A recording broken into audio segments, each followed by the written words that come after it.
자, 이번 시간에는 직무윤리 시간입니다. 여러분들이 아마 가장 편하게 공부하실 수 있는 그런 과목이기도 하고요. 왜냐하면은 굉장히 우리 상식적인 그런 문제가 많이 출제되거든요. 근데 그렇다고 해서 또 너무 그거를 하면은 함정 지문에 또 속을 수가 있으니까 이제 제가 여러분들한테 말씀드릴 수 있는 거는 어디에서 집중적으로 출제가 된다. 그렇게, 강약을 조정해가지고, 여러분들이 공부하셔야 되는 그 범위를 최대한 줄여준다. 그렇게 생각하시면 되겠습니다. 그리고 지금 우리가 대행인 파트에 있어가지고, 펀드 대행인, 그 다음에 정권 대행인, 그 다음에 투자자산 운용사 이런 게 있잖아요. 있는데, 직무윤리는 전부 공통 과목입니다. 그래서 다른 여러분들이 정권 대행인을 공부하셨다든지 투자자산 운용사를 공부하셨다. 그런 분들은 펀드 대행인이 직무윤리가 똑같으니까 내용이 완벽하게 똑같습니다. 그러니까 다시 듣는다든지 그럴 필요가 없겠죠. 그리고 만약에 옛날에 들으신 거 까먹었다면은 한번 그냥 빠른 속도로 그냥 한번 훑어보셔도 됩니다. 그러니까 내용이 똑같으니까 중복된다는 거 미리 말씀을 드리겠습니다. 자, 바로 진도 나가보죠. 강의하면서 중간중간에 이 부분이 출제가 잘 된다 등등 말씀드리겠습니다. 자, 요거는 지금 이제 어떤 부분인고 하니까 우리 기본서를 보면은 앞부분에 이 법과 윤리라는 과목으로 해가지고 굉장히 이제 장황하게 이게 적혀 있단 말이죠. 내용이.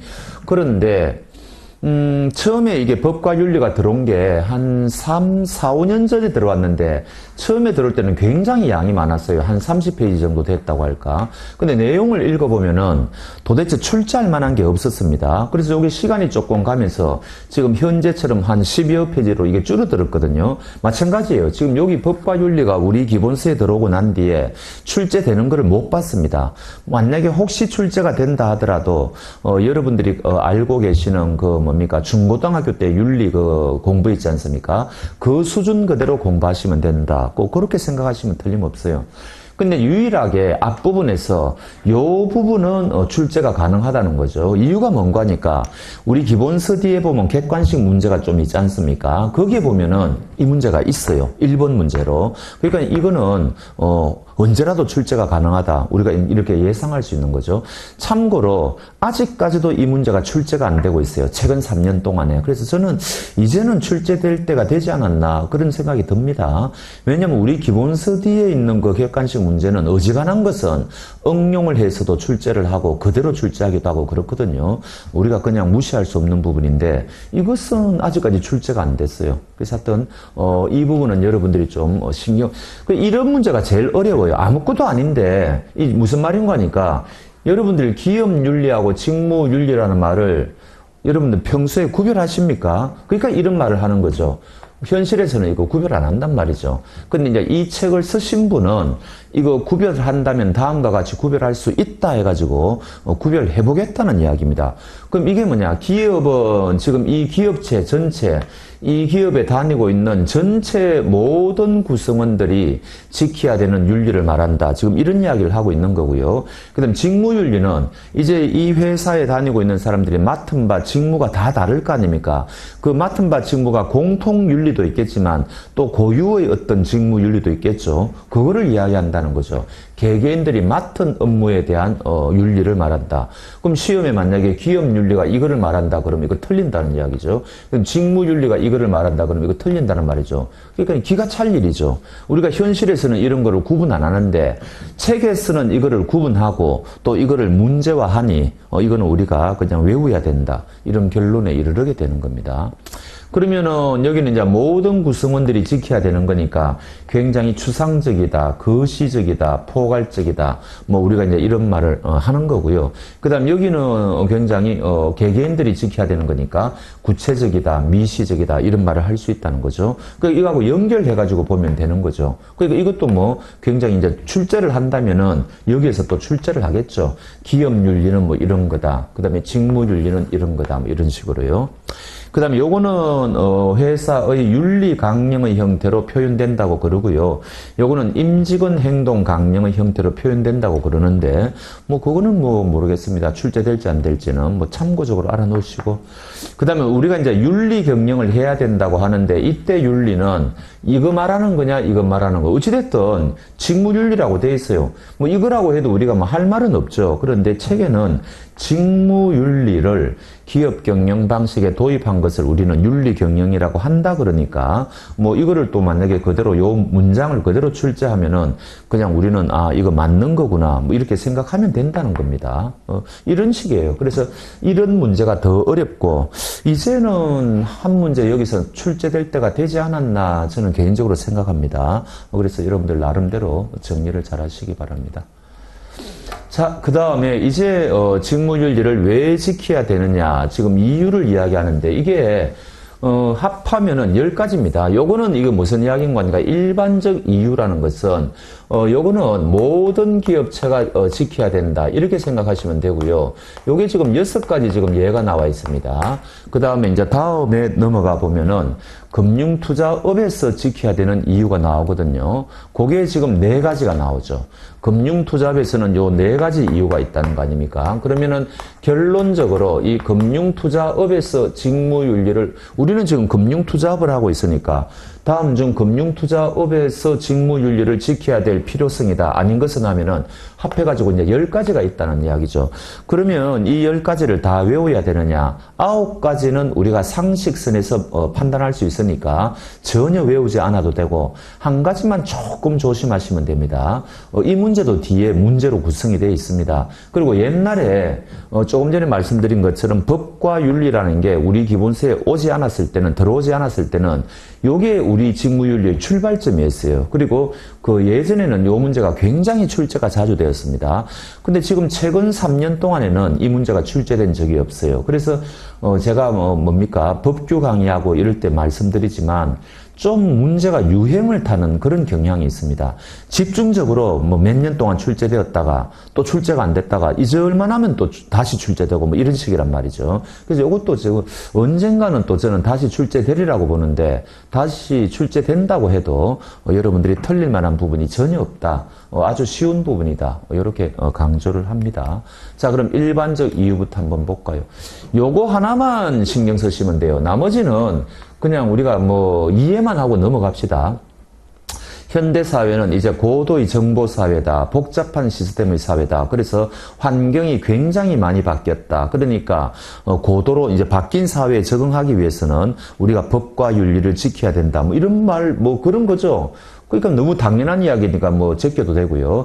그 다음에 우리가 이제 장기 회사는, 기업체는 장기 생존을 해야 될 거 아닙니까? 그럼 옛날 우리 할아버지 세대는 뭐 그 법을 지켜, 뭐 윤리를 지켜, 뭐 돈만 많이 벌면 되지, 생산만 많이 하면 되지, 뭐 이런 좀 고루한 생각을 옛날에는 많이 가졌을 건데 그런 회사들은 보니까 오래 못 가더라는 거죠, 결국은. 그러니까 장기 생존하는 회사들을 보니까 결국은 법과 윤리를 지키는 탄탄한 회사들이, 또 그런 회사들이 결국 생산성이 더 높더라는 이야기죠. 그러니까 이제 그렇기 때문에 직무윤리를 지켜야 될 필요가 있다, 그런 거죠. 만약에 직무윤리를 지키면은 오히려 궁극적으로는 비용이 감소되고 그 기업체의 평판은 증가될 거 아닙니까? 이 사회적 비용이 감소된다는 이야기죠. 제가 이 부분 강의하면서 늘상 말씀드리지만 그 한 2, 3년 전에 광주에서 아파트 짓다가 지금 다 허물고 새로 지어야 되지 않습니까? 그 얼마나 큰 낭비입니까? 그래서 그렇게 되면은 그 건설회사의 평판도 엉망이 되어버리고 그 건설회사라든지 거기 입주하려고 하는 그 주민들도 굉장한 손해가 발생하고 어떤 뭐 사회적인 손해, 개인적인 손해, 회사의 손해 말할 수가 없지 않습니까? 그러니까 그럴 바에는 처음부터 좀 비용이 들더라도 직무윤리와 법을 지키는 게 오히려 돈을 더 버는 거라는 거죠. 이런 의미를 다 우리가 다 아는 이야기잖아요. 아는 이야기. 그 다음에 신용이라는 것은 굉장히 기업의 가장 중요한 자산이죠. 우리가 그 기업 브랜드를 보고 우리가 이제 물품을 다 구입하지 않습니까? 근데 저 기업체가 이상한 기업이다. 법과 윤리를 안 지킨다. 뭐 이런 게 인터넷에 뜨면은 하루아침에 그 기업은 굉장히 이미지가 실추되면은, 말씀드리지만 평판이 실추되면은 골치 아프지 않습니까? 이제 그런 이야기를 지금 하고 있는 거죠. 그 다음 이것도 마찬가지죠. 우리가 이제 경쟁이 너무너무 치열한 사회에 살고 있는데, 아니, 경쟁을 하기 위해서는 법과 윤리를 지켜야 뭐 경쟁이라고 우리가 말을 하는 거지. 이 사람은 법과 윤리를 안 지킨다. 이 사람은 법과 윤리를 지킨다. 그럼 이거는 경쟁의 의미가 없지 않습니까? 그러니까 자유롭고 공정한 경쟁을 하기 위해서는 출발선이 비슷해야 된다는 거죠. 법과 윤리를 지킨 사람만이 경쟁에 뛰어들 자격이 있다. 뭐 이런 그 비슷한 이야기죠. 그런 겁니다. 그래서 지금 전부 다 우리가 아는 이야기예요. 아는 이야기. 요거는 제가 왜 이제 그 별표를 해놓았는 거니까 요게 포함이라는 말 때문에 그렇습니다. 요거를 혹시 제외라고 해가지고 틀리게 낼 가능성이 있단 말이죠. 옛날에도 이 부분 출제할 때 요거 출제했어요. 요거. 그래서 우리가 이제 회사는 비용이 많이 들어갈 건데 비용이 적은 쪽으로 회사는 이제 기업체를 운영할 거 아닙니까? 그럼 요 비용 중에서 위험 비용이라는 것도 비용 속에 포함되느냐, 위험 비용은 포함되지 않느냐, 그 이야기입니다. 위험 비용이 포함된다는 말은 결국은 법과 윤리를 지킨다는 이야기예요. 당연히 포함을 시켜야 되죠. 그래서 요 제외라고 하면 틀렸다는 거죠. 그래서 요것만 혹시 실전에 출제가 되면은 순간적으로 이게 무슨 소리지? 헷갈릴 수 있으니까 그것만 조금 신경 쓰시면은 나머지는 뭐 전혀 뭐 신경 쓰실 게 없다. 그런 이야기죠. 자, 그 다음 이것도 마찬가지입니다. 이제 금융투자업에서는 이 네 가지가 직무윤리를 지켜야 될 이유라고 우리가 말씀드렸는데 이거 우리가 다 아는 이야기입니다. 자, 지금 우리가 취급하고 있는 정권 아니면 파생상품 뭐 이쪽이 있지 않습니까? 이쪽의 경우에는 이해상충이 발생할 가능성이 굉장히 높은 상품들이죠. 투자자와 투자자끼리도 이해가 어긋나는 경우가 있지만 투자자와 회사하고도 이해가 어긋나는 경우가 많이 발생하지 않습니까? 그거를 관리를 잘해야죠. 그 이야기고요. 그러기 위해서는 이거를 관리를 잘하기 위해서는 직무윤리를 지켜야 된다. 필수적이다. 뭐 이런 말을 하고 그 다음에 뭡니까? 조금 전에 여기 말한 거 연장선상이죠. 상품 자체가 투자성, 원금을 까먹을 가능성이 있다. 은행 예금은 그렇지가 않은데 우리가 취급하는 금융투자 상품은 그렇다. 그러면 이 투자자가 나중에 마이너스가 생기면 좋아할 사람이 누가 있겠습니까? 그러면 필연적으로 회사하고 분쟁이 발생할 가능성이 굉장히 높아진다는 거죠. 그거를 미연에 방지하기 위해서는 회사는 법과 윤리를 지켜야 된다. 지금 그 이야기를 하고 있는 거죠. 그 다음에 지금 상품 자체가 굉장히 복잡하고 전문화되었다. 완전히 사회가 질적으로 바뀌었다. 뭐 이런 이야기를 하지 않습니까? 뭐 몇 년 전만 하더라도 우리가 뭐 상품을 구입한다, 뭐 어느 음식점을 간다 했을 때 그렇게 뭐 맛집을 찾고 뭐 이렇게 안 했는데 지금은 우리가 전부 다 사전에 소비자들이 다 두드려보고 뭐 하지 않습니까? 그리고 이제 또 우리가 취급하는 이 금융투자 상품은 갈수록 복잡한 상품이 많이 나오고 전문가들도 잘 모르는 그런 전문적인 상품도 많이 지금 출현하고 있다는 거죠. 뭐 요번에 뭐 홍콩 ELS 뭐 이런 사태도 여러분들이 보면은 아실 겁니다. 그래서 그런 아까하고 비슷한데 사회가 급변하고 있고 소비자들도 질적으로 바뀌고 있고 이런 시대에 우리가 살고 있으니까 특히 우리 금융투자업에서는 원금을 까먹을 가능성이 많은 상품을 취급하고 있으니까 더욱더 법과 윤리를 지켜야 되겠다. 그 이야기를 하고 있는 거죠. 그리고 이 법과 윤리를 지킨다는 것은 궁극적으로 업무 종사자들을 보호하는 역할을 하는 거죠. 너무 당연한 이야기죠. 투자자들이 와가지고 무리한 부탁을 하더라도 이런 법과 윤리를 근거로 해서 그걸 안 들어주면은 그 당시에는 좀 서로 얼굴을 붉힐지 모르더라도 궁극적으로는 투자업에 종사하시는 분들을 보호하는 그런 역할을 하는 거죠. 여기서 여러분들이 모르는 내용이 있습니까? 다 아는 내용이란 말이죠. 그래서 요게 예전에는 출제가 참 많이 되었는데 요즘은 또 뜸해졌습니다. 언젠가는 이거 부활할 겁니다. 그래서 한번 쭉 읽어보시면 돼요. 그 다음에 요 부분은 이제 우리 그 기본서에 박스 형태로 되어 있는 부분인데 이 박스 형태는 출제가 잘 안 됩니다, 사실은. 되는 게 있고 안 되는 게 있는데 요거는 그냥 있으니까 봅시다. 이 법과 윤리의 관계, 자본시장법과 윤리, 직무윤리의 관계거든요. 요거는 뭔가 하니까 자본시장법 만들어지기 이전하고 이유가 어떻게 달라졌느냐 이야기인데 이제는 상당히 법적 의무로 제도화된 게 굉장히 많아졌다는 겁니다. 요게 대표적인 게 설명 의무예요. 그래서 지금 우리가 이 금융소비자보호법이라든지 자본시장법에서 설명 의무를 굉장히 강조하고 있지 않습니까? 근데 옛날에는 이 자본시장법 이전에는 서비스 영역이었어요. 그러니까 회사가 그냥 서비스 차원에서 해주는 것에 불과하단 말이죠. 그게 대부분이었거든요. 그러니까 회사가 설명 의무를 제대로 안 했다. 그래서 이제 소비자가 손해를 보았다. 그래도 회사를 상대로 손해배상을 청구할 수가 없었던 거죠. 그래서 이제 그런 문제점 때문에 이제는 상당히 법적 의무로 많이 바뀌었다는 이야기입니다. 뭐 그런 거고요. 그 다음에 요거는 우리가 이제 포괄주의라니까 이제 옛날보다는 확대되었죠. 이 반대말은 뭘까요? 이제 열거주의겠죠. 장단점이 있어요. 이 열거주의는 명확하죠.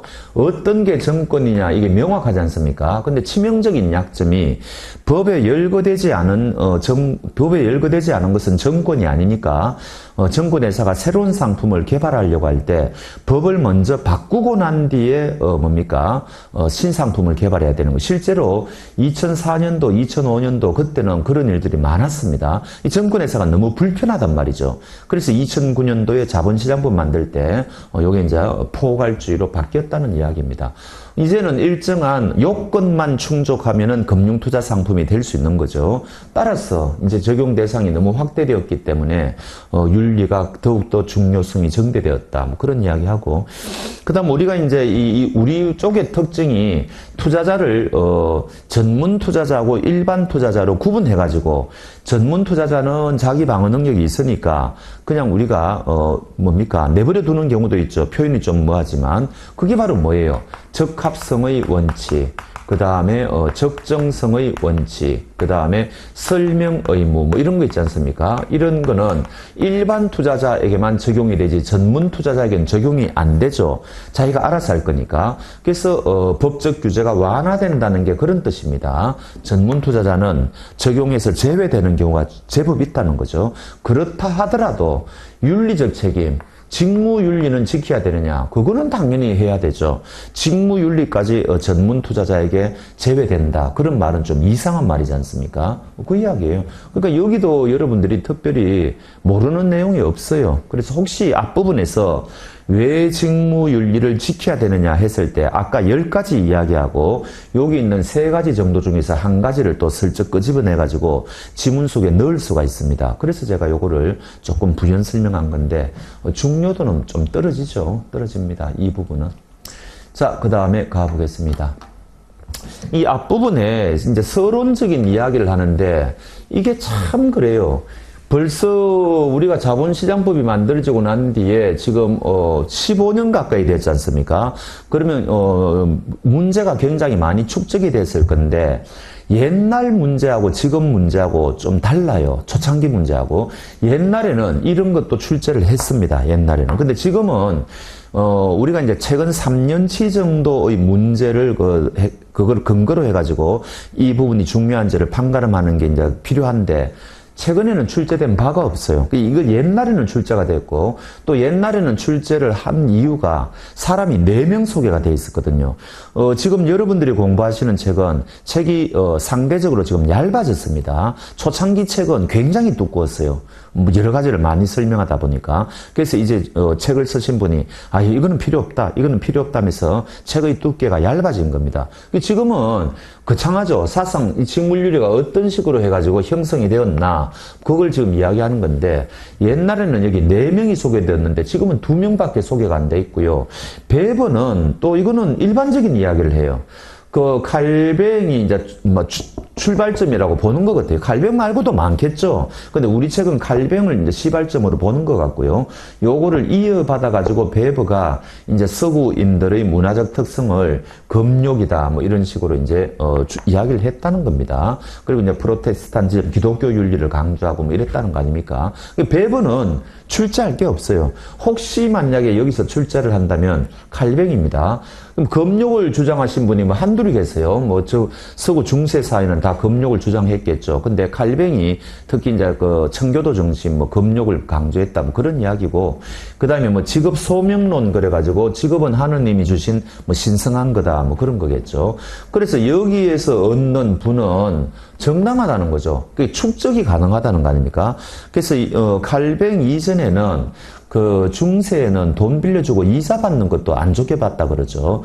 부를 축적하는 것을 안 좋게 봤는데 칼뱅이 이제 부의 축적을 옹호했다는 겁니다. 그래서 그때 이제 상공업이 발달하면서 상공인들의 그 열광적인 지지를 얻었다는 거 아니겠어요? 그러니까 이게 초기 자본주의 발전에 굉장히 토대를 형성했다. 이제 그런 이야기입니다. 이 칼뱅 그러면은 검욕, 그 다음에 초기 자본주의 발전의 이론적 토대, 그 다음에 직업 소명론, 요 세 가지 정도는 출제는 가능한데, 최근에는 출제된 바가 전혀 없다. 그런 이야기죠. 넘어가셔도 되겠습니다. 자, 요 부분은 이제 윤리 경영의 국제적 환경이라는 부분인데, 이것도 마찬가지입니다.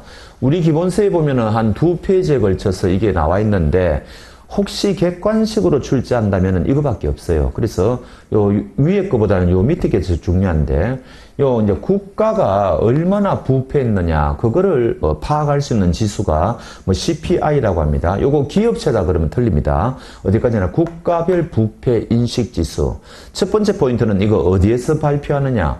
국제 투명성 기구라는 데서 발표한다는 겁니다. 그 옛날에는 어떻게 출제가 됐는가 하니까 다음 중 각 국가별 부패 인식 지수를 발표하는 기구는 해가지고 뭐 1번 뭐 희한한 거요. 뭐 WTO 뭐 이런 것도 있었고요. 근데 여기 우리가 벌써 투명성이라는 말 자체에서 답을 찾을 수가 있죠. 그래서 어쨌든 우리는 잘 모르는 기구인데 국제 투명성 기구라는 곳에서 각 국가별 부패 인식 지수를 발표한다. 이렇게 생각하면 되겠죠.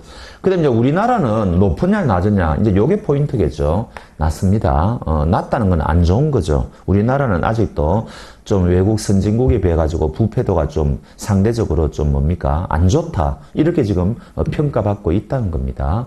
그러면은 뭐 여기에서도 지문 한두 지문은 출제할 수 있겠죠.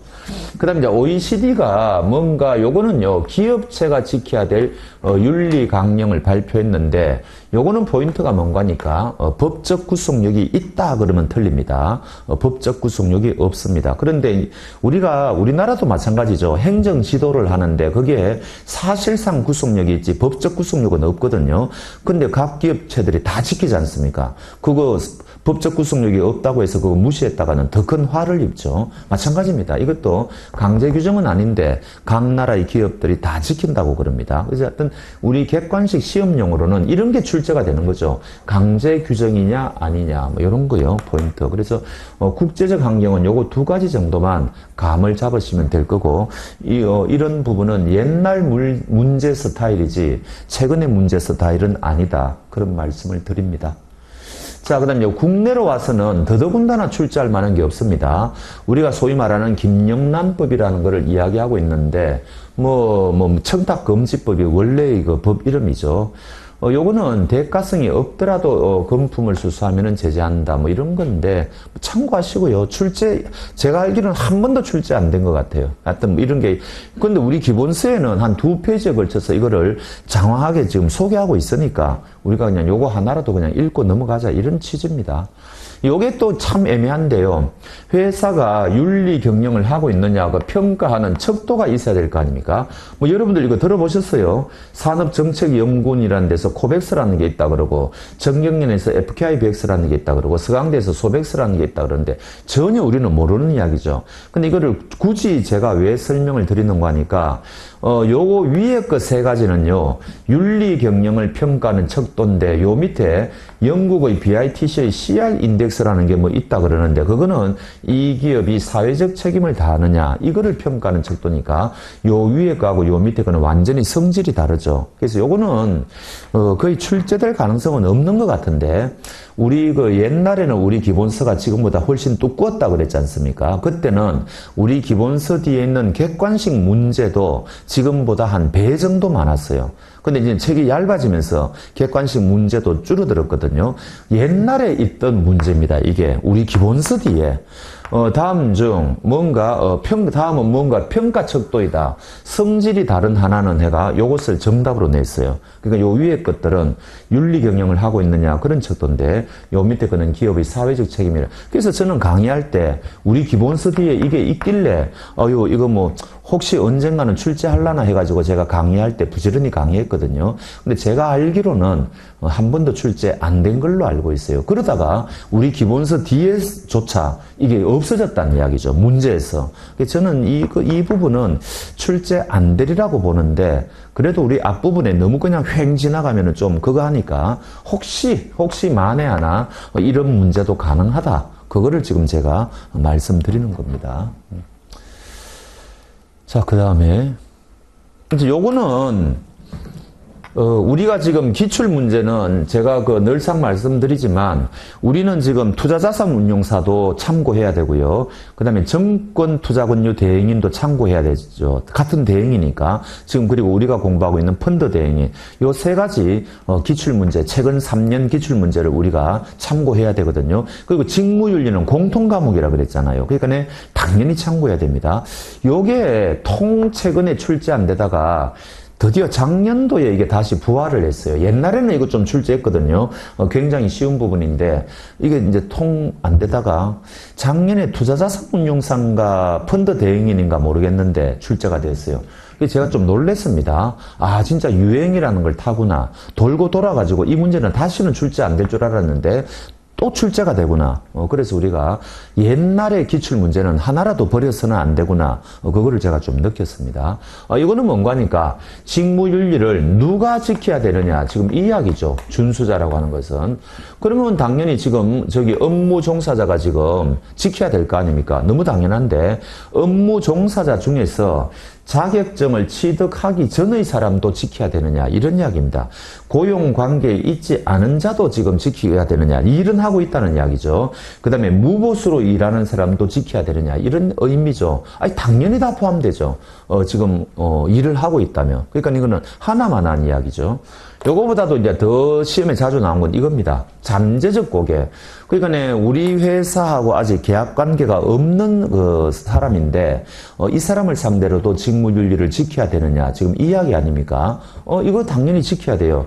우리가 나중에 이 금융소비자보호법에 가보면은 이 금융소비자보호법에서 소비자의 범위가 나오거든요. 어떤 사람을 소비자라고 하느냐. 요것도 이제 출제가 되곤 하는데 여기 보면은 잠재적 소비자도 이 금융소비자보호에 들어가요. 그리고 또 이 금융소비자보호법은 이 상품을 판매할 때 그리고 상품을 판매하고 난 뒤에 그 다음에 상품을 개발할 때 그 다음에 개발하고 판매하기 전, 판매 전 요런 4단계로 나누어 가지고 전부 다 요 단계에서는 소비자를 어떻게 보호하고 요 때는 어떻게 보호하고 이걸 다 구분하고 있거든요. 이 말은 뭡니까?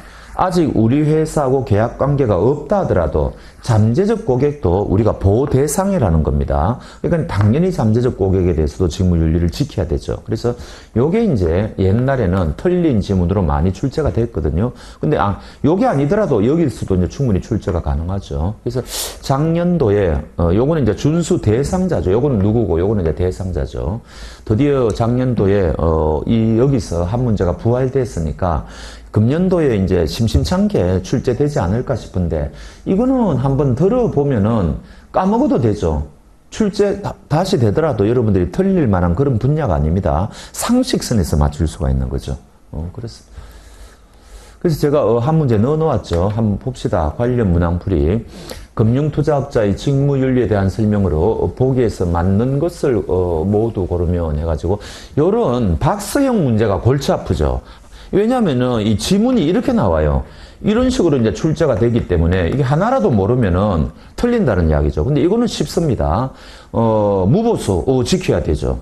그 다음에 계약관계 맺지 않는 자, 잠재적 고객, 요금 전에 지켜야 된다 그랬지 않습니까? 그 다음에 자격증 갖기 이전에 관련 업무에 실질적으로 다 지켜야 되죠. 그럼 정답은 모두 해당되죠. 굉장히 싱겁죠. 요게 작년도 기출문제입니다. 그래서 요런 식의 출제가 가능하니까 참고하시라 이제 그런 말씀을 드립니다. 자, 이제 서론적인 부분이 끝났고 이제 본격적으로 직무윤리 들어가 보도록 하겠습니다.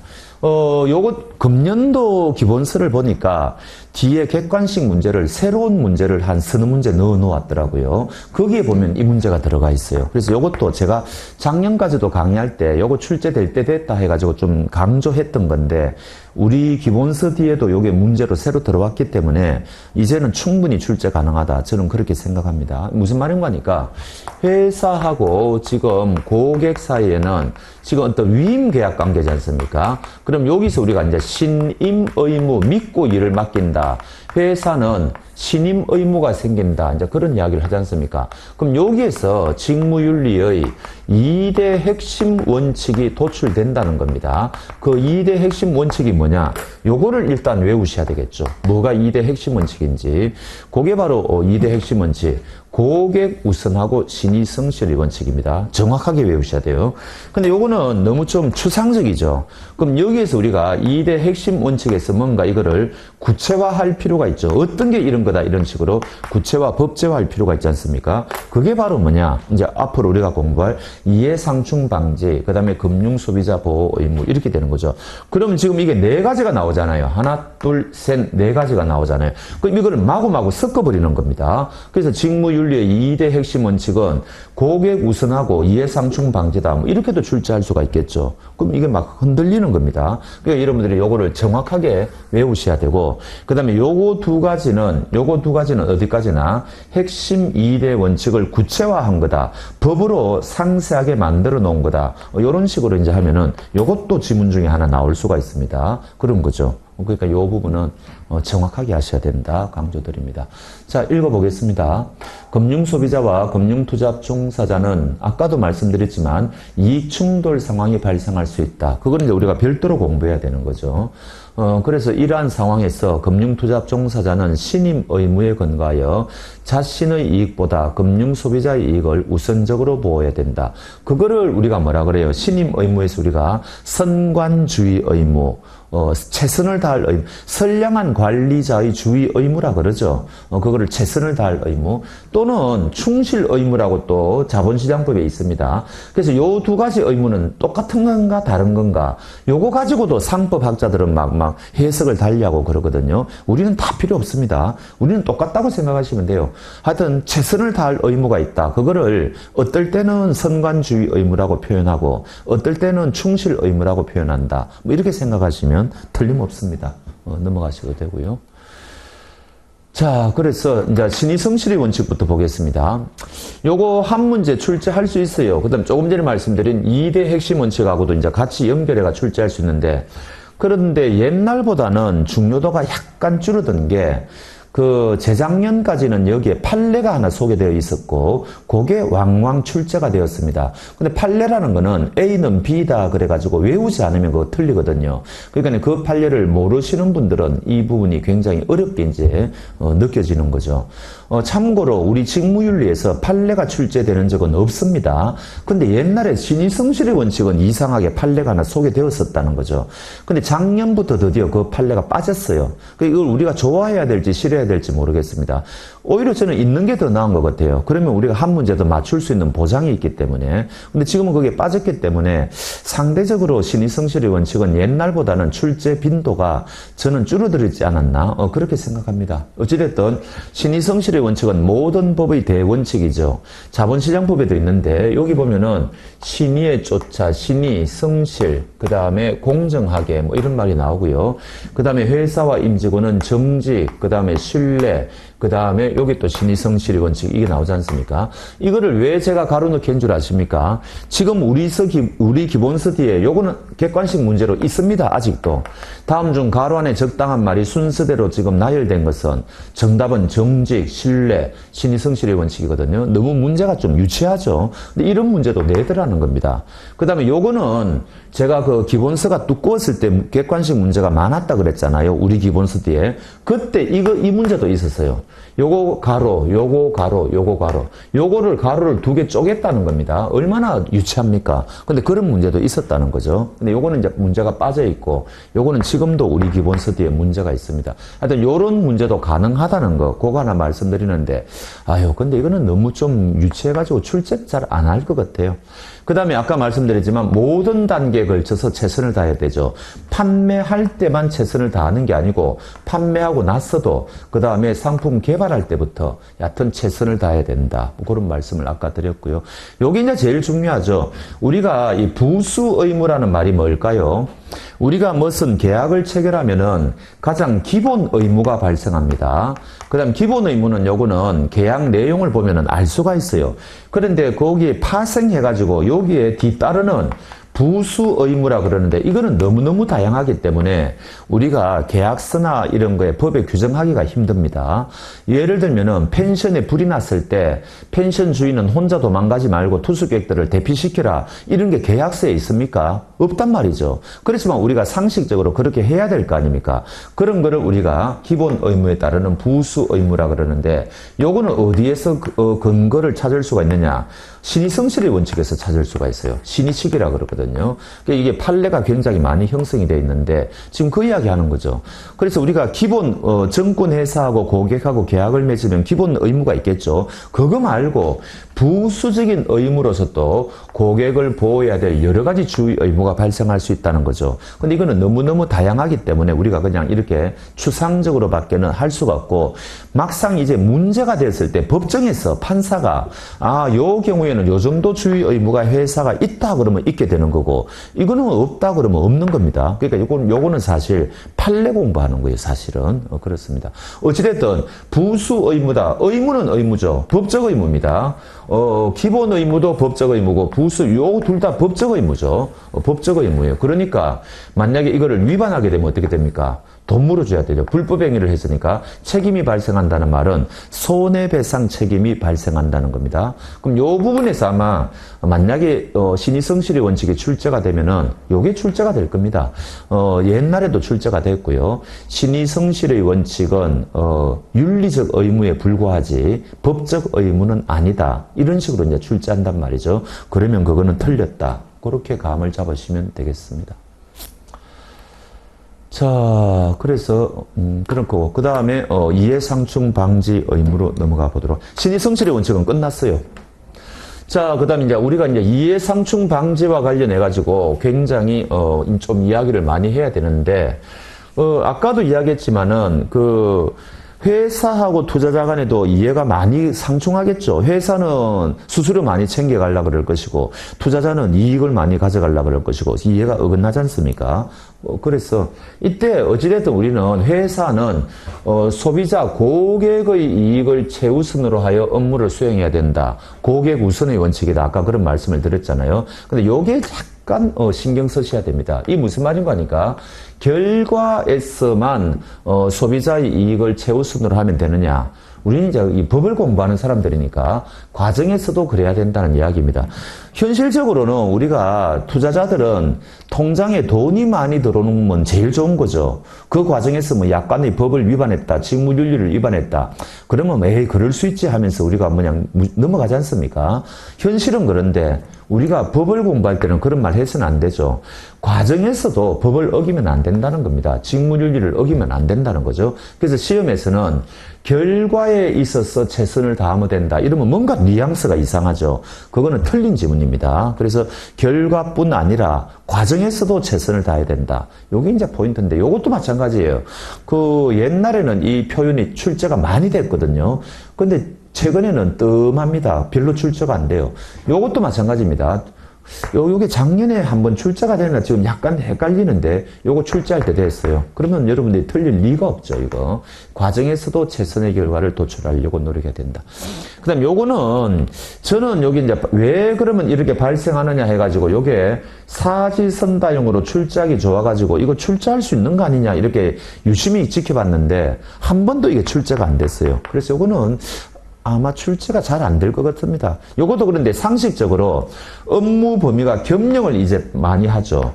한 회사가 모든 종합적인 금융 투잡을 다 할 수가 있지 않습니까? 그러고 보면 우리가 조금 이따가 다음 시간에 공부하는 차이니즈월 정보 차단 장치를 이제 만들어야 될 의무가 발생하는 거죠. 그게 대표적인 이해상충 방지죠. 그래서 겸용 업무가 확대되었기 때문에 법적으로 이게 이제 가능해졌기 때문에 이해상충이 많이 발생한다. 지금 그런 거고요.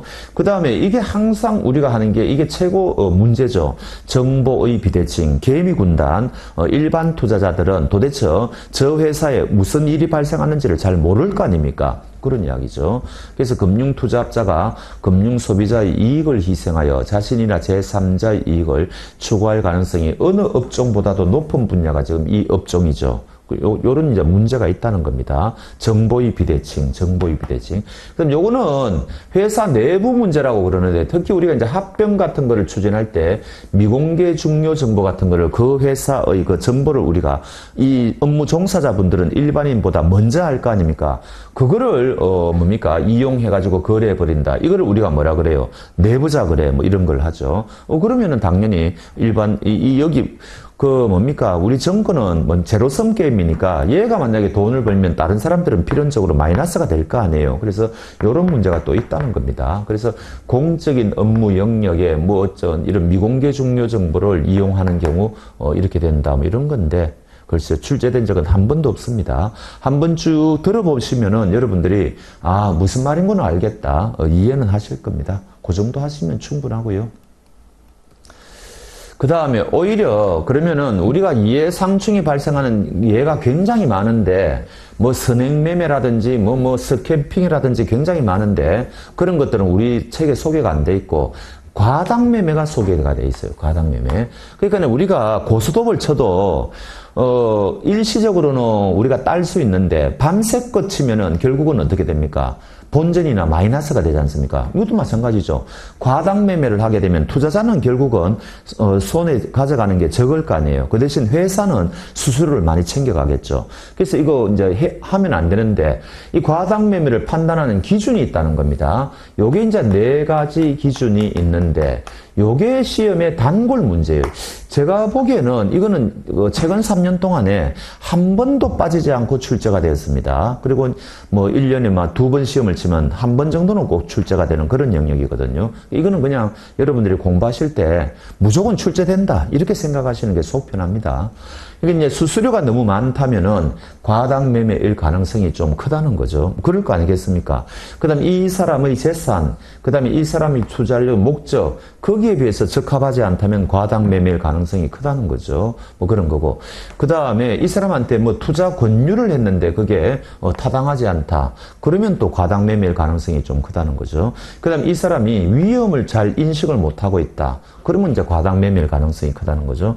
요거는 외우셔도 좋고요. 그런데 이때까지 문제를 보면은 답이 딱 정해져 있어요. 그래서 어떤 식으로 문제가 출제되는지 한번 보도록 하겠습니다. 자, 금융투자회사의 표준 내부 통제 기준이라 할 때 과당매매 판단 기준으로 적절하지 않은 것은 이게 이제 전형적인 문제거든요. 자, 1번 투자자가 일반 투자자가 부담하는 수수료. 이거 너무 많으면 과당매매일 수가 있죠. 2번 이 사람의 재산이나 투자 목적에 비추어 적합하지 않으면 과당매매일 수 있죠. 자, 일반 투자자의 경우에 비추어 당해 거래소 받는 위험을 잘 이해하지 못하면 과당매매일 수가 있죠. 정답은 4번이죠. 그러니까 이게 무슨 말인가 하니까 결과적으로 이 사람이 투자를 했는데 손해가 발생했다는 겁니다. 그러면은 이거 과당 매매인 거 아니냐 이 이야기예요. 이건 이제 당연히 말이 안 되죠. 투자를 하다 보면 손해가 발생할 수도 있는 거 아닙니까? 요거는 판단 대상이 될 수가 없죠. 그래서 4번 투자자가 부담한 투자 금액에 비춰 그 거래에 따른 수익 발생 여부. 이 말이나 이 말이나 똑같은 말이에요. 결과적으로 손해가 요런 식으로도 출제를 많이 해요. 아니면 요런 식으로도 출제를 많이 하고 똑같은 말입니다. 요럴 경우에는 4번은 판단 기준이 될 수 없다. 요렇게 거꾸로 외우시든지 요 부분이 외우시기 싫으면요. 하여튼 과당매매 판단 기준은 그야말로 아주 출제가 자주 되는 부분이다. 그렇게 말씀을 드립니다. 자, 그 다음에 이해상충 방지 체계인데요. 요거는, 여기부터는 좀 쉬었다 하겠습니다.